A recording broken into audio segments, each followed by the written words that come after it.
Now, recently, the person who is the head of mission alignment at OpenAI actually stated something that was quite remarkable. He actually stated that the world isn't grappling enough with the seriousness of AI and how it will upend or negate a lot of the assumptions many seemingly robust equilibria are based on. And I actually agree with this statement, how the world is changing right before eyes. It's just that most people can't see it or won't pay attention to it. And basically, this tweet is suggesting the global discourse and preparation regarding AI is pretty insignificant compared to the scale of the implications. And when we look at people, governments, and institutions, they're not really fully acknowledging or even addressing the profound impacts that this is going to have on society, economies, and, many different technologies. And when we think about it, it's going to be disrupting a lot of the foundational beliefs or norms that we currently take for granted. Things like jobs, education.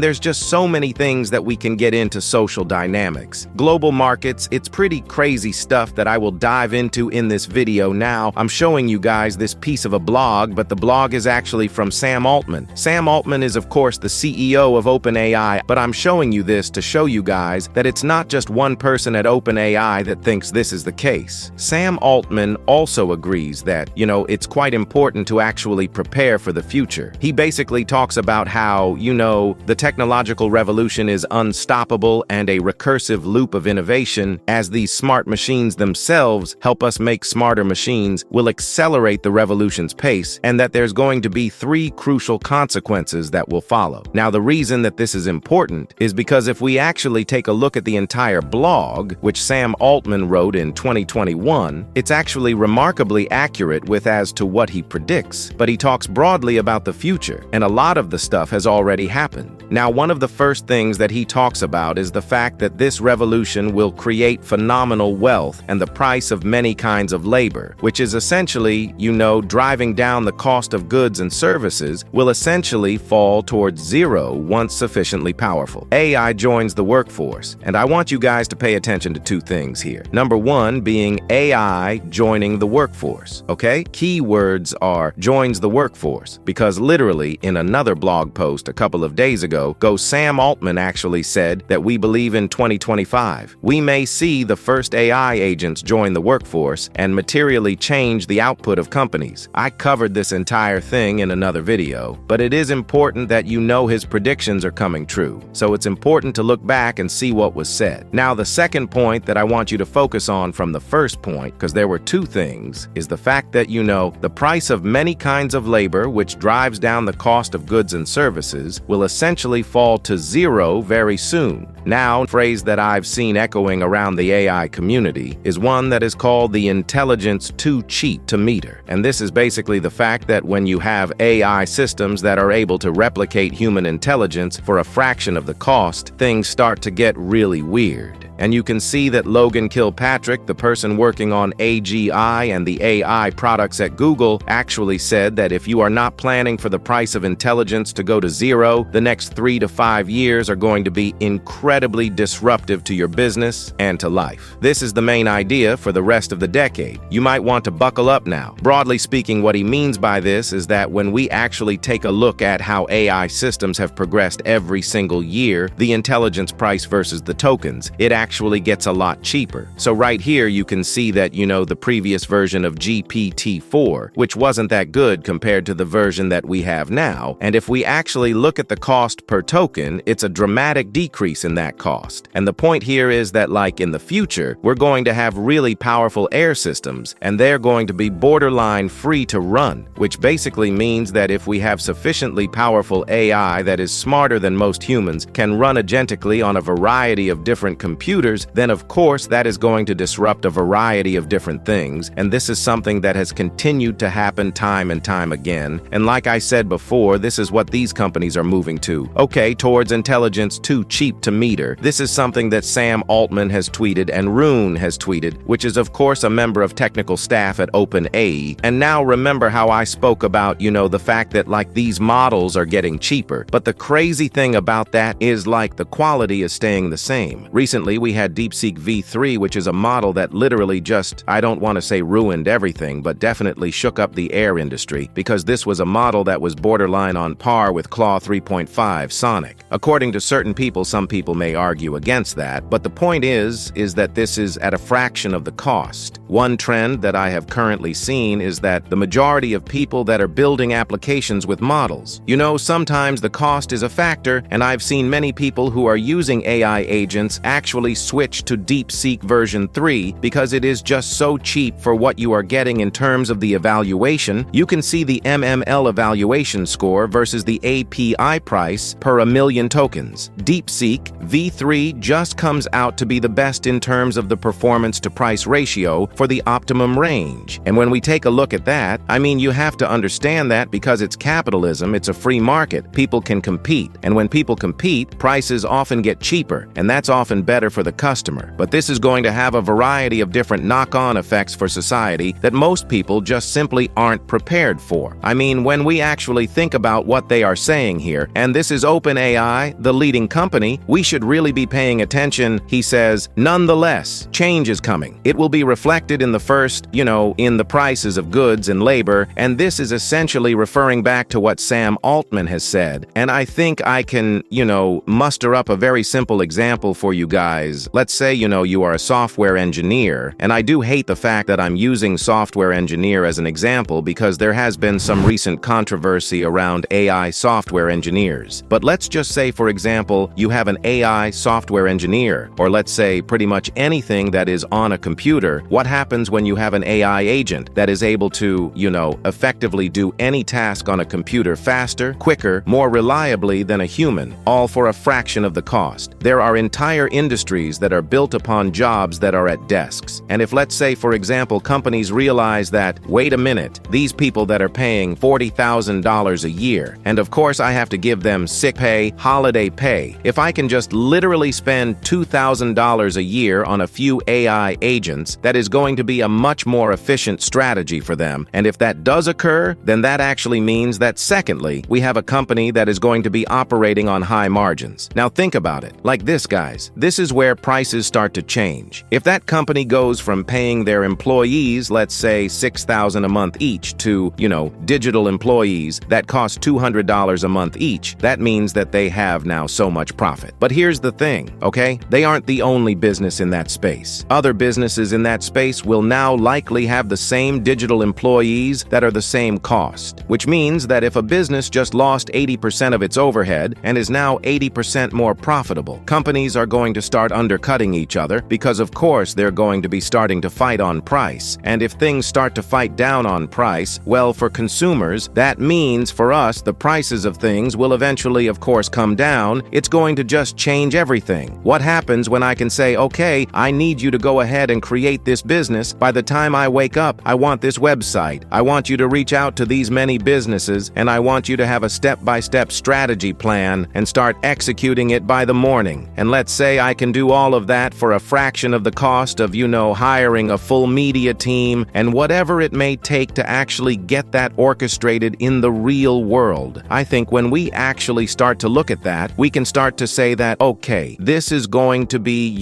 a drastic change that is coming, and, I've heard this time and time and again. And one of the craziest examples that Sam Altman has actually spoken about is the fact that the coming divergence between changes to cognitive work and changes to physical work probably are going to be quite dramatic. He says that in 2023, it cost around $30,000 to get a simple iPhone app created, but around $300 for a plumbing job. I wonder what those relative prices will look like in 2028. Currently, it's 2025, so that's 3 years away, but everyone knows who's in the AI industry, just how quickly timelines can move. Now, this is crazy because $30,000 to get a simple iPhone app created is already changing. I know people that are building iPhone apps with, low-code tools, and if we actually look at software being developed, I've seen people whip up really simple SAS from just a simple text prompt. So, previously when you'd have to hire a software developer or maybe even a small team, whereas now you can do things with a simple prompt. How does that change certain industries? And when we take a look at the fact that humanoid robots are not where they need to be in terms of the speed of development compared to what you would need to actually get robots to complete complete a plumbing job. It's just a complete divergence between the two, which means that potentially it could be more expensive or more lucrative to be a plumber in 2030 than it is an iPhone app developer. Whilst that might sound like a crazy statement, you have to understand that AI has continued to surprise us. Of course, anything is possible, but with the way things are going, wouldn't be surprised if that is the case. And this is, of course, due to the fact that, and this actually refers to Moravec's paradox, where this is the paradox that basically states that, tasks that are really easy for humans are actually quite difficult for machines. So, tasks that machines find really easy. Things like, complex calculations, playing chess that are really easy for AI systems. We actually find these things quite hard. So when we actually manage to duplicate human intelligence, it's going to be really interesting because, of course, whilst yes, the humanoid robots are going to be coming, it's quite likely that they won't come as quick as the software side because software is really easy. But with the physical side, you are interacting with the physical world, which means, there can be mistakes. There is, of course, feedback that you need to get. It's just a longer feedback loop to iterate, whereas with software, it's just, you're changing code, you're fixing things, and eventually you manage to figure out how to optimize it, and you eventually get to your solution. But with physical robots, there's just different things there. Supply chains, you actually have to go out and build it to interact with the real world and ensure it is safe. So this is going to be something that is eventually there, but I can't imagine that this is going to be kind of, replacing physical labor jobs at the same rate that jobs on a computer will be replaced by. So there is going to be a really interesting discrepancy between those kind of jobs in terms of the demand for them. But what kind of goes on. It is actually rather interesting because Elon Musk has actually said what comes next. The advent of unemployment, of joblessness, will not be considered a time of crisis, depression, or condemnation, but a glorious blessing. Probably none of us will have a job. This is Elon Musk's statement, and he said this for quite some time now. So I'm not surprised by him by this statement, but it is something that we can't really fathom at this current state, considering the majority of people are employed. But it's quite likely that in the future, when AI is able to, do a lot of things better than us, it's quite likely that we will have to focus on human-centric work. And this is why, the post-AGI economy series was basically talking about the fact that we're headed towards a meaning economy where human-centric industries and experiences are going to be taking center stage. And in this new paradigm, you're going to need to rethink what we value as a society. So maybe things like sports stars, musicians, comedians, communities, those kind of things are going to become more and more important as AI just handles the mind-numbing work that we used to do now. Another thing that this individual at OpenAI actually states is that, it will also change how we live, how healthy we are, our ability to use technology to change our own bodies and minds. Every single facet of the human experience is going to be impacted. And we can see here that, this is really, really true. I was actually reading a research paper the other day, actually made a video on this. But if we actually look at the performance of differential diagnosis generators and LLMs on clinico-pathologic case conferences, we can see the O1 preview actually manages to surpass all these other systems. And I wouldn't be surprised if O3 manages to completely dominate this benchmark and even potentially saturate it. And there was this other benchmark where O1 preview manages to completely outdo physicians and resources when looking at certain diagnoses. So it's pretty crazy how much this is going to affect the healthcare industry. But the point is that this is going to impact a vast array of different things. And even the NVIDIA CEO, he actually talks about, AI's potential to transform biology from a life science into life engineering to improve healthcare. He can't even imagine what that's going to look like in the next 10 years. Applying this technology and advancing it further for some of the most challenging and pressing issues of our time, whether it's digital biology or healthcare, is some of our best futures. I can't imagine what we're going to be like in 10 years, frankly. Yeah. And when we apply artificial intelligence to the field of biology, and for us to move beyond calling it life sciences to life engineering, just like we do. And for us to be able to understand biology the way we understand many other fields of science would be incredible. And so I think that's probably our single greatest potential of helping. Now, Bill Gates has also shared this worldview, and he said, say that AI will be able to model human biology and health beyond our ability to comprehend it, and it will lead to many health problems being solved within the next 10 to 20 years. Understanding protein and molecular shape space is a perfect AI problem because we have databases, the protein database that, we have 150,000 molecules, we know the shapes. And so as we've trained AI on those, their ability to predict the shapes and therefore the druggable sites in these proteins, that is accelerating medical discovery.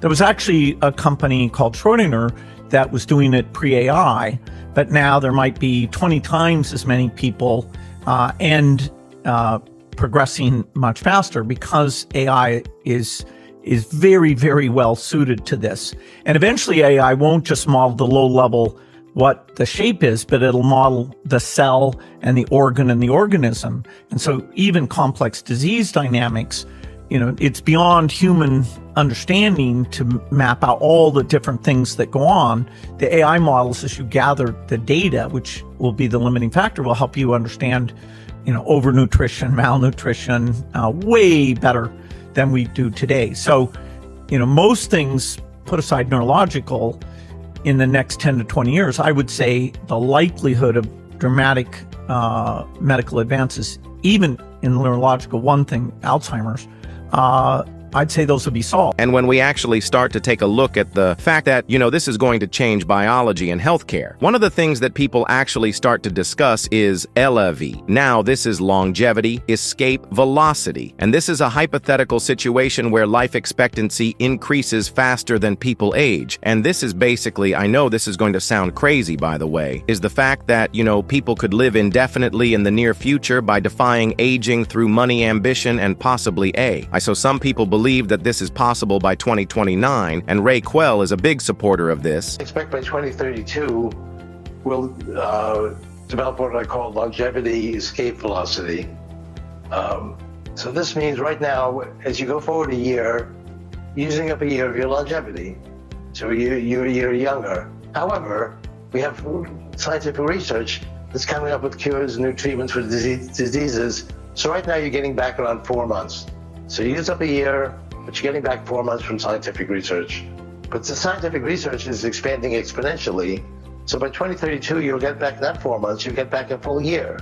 So you use up a year, but you get back a year, and you basically stay in the same place. Past 2032, you'll actually get back more than a year. So you go backwards in terms of time. Now we can actually see what Demises said, and this is the guy that is the CEO of Google's AI team. He actually talks about AI being able to cure all diseases, which is pretty remarkable. But like I said before, AI has done some pretty crazy things, especially with Alpha for... The reason I'm doing all of this is because I think AI is going to be incredibly positive for the world.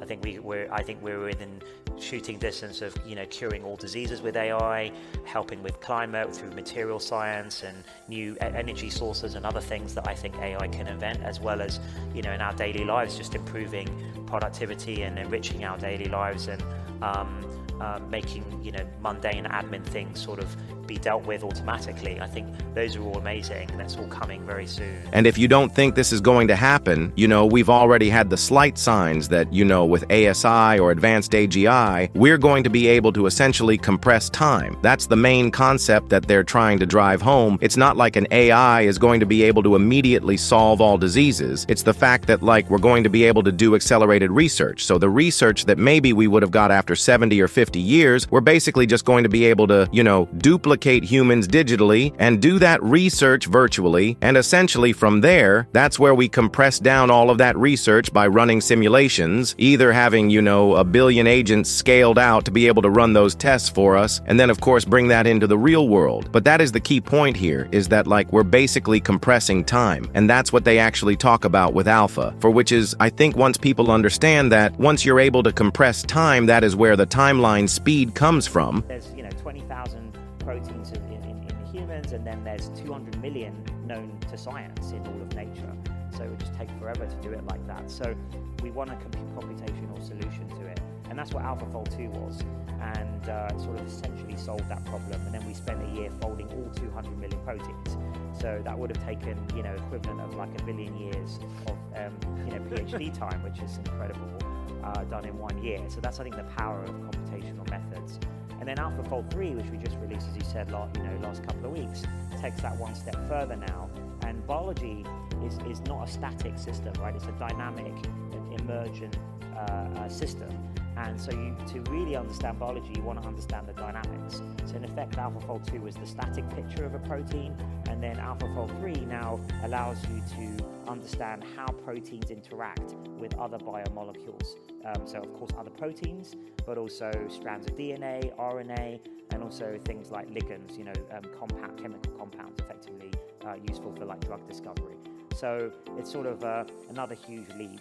And where we're going with this is eventually I would like to model an entire virtual cell, the workings of an entire virtual cell, really accurately, so that one could do experiments in silico on the cell, the virtual cell, and that would be informative of what would actually happen in the real lab. Another thing that this individual also says is that, it feels outside of the Overton Winden right now to suggest that so much change could happen very quickly, or to even realistically grapple with what those changes might entail. It is too easy to say that the present is more urgent and more real, and it's really true. Right now, it doesn't seem real that you can even talk about these issues. You have to understand that a lot of the times when we realize it's just one breakthrough that ushers a huge variety of different changes. Like, for example, the paper attention is all you need is what not started all of this, but definitely ignited the global consciousness in terms of AI. And imagine Google just didn't publish that paper. Or imagine, ChatGPT didn't do that demo. Where would we be? I mean, it's just truly fascinating stuff. So overall, I think this is going to be something that is truly fascinating. The people at OpenAI have key insights into the future, and they're essentially saying that, right now, nobody is really paying attention to exact what's occurring. The world just isn't grappling enough with the seriousness of AI and how it's going to completely change the world, the economy, different jobs, and potentially the current economic system as we know it now. I could go on and on about this, but I'll leave a link to a few videos that actually talk about this in a decent bit more detail. But definitely, guys, by 2030, things are going to change a decent amount. With that being said, I'd love to know your thoughts on what you think about this.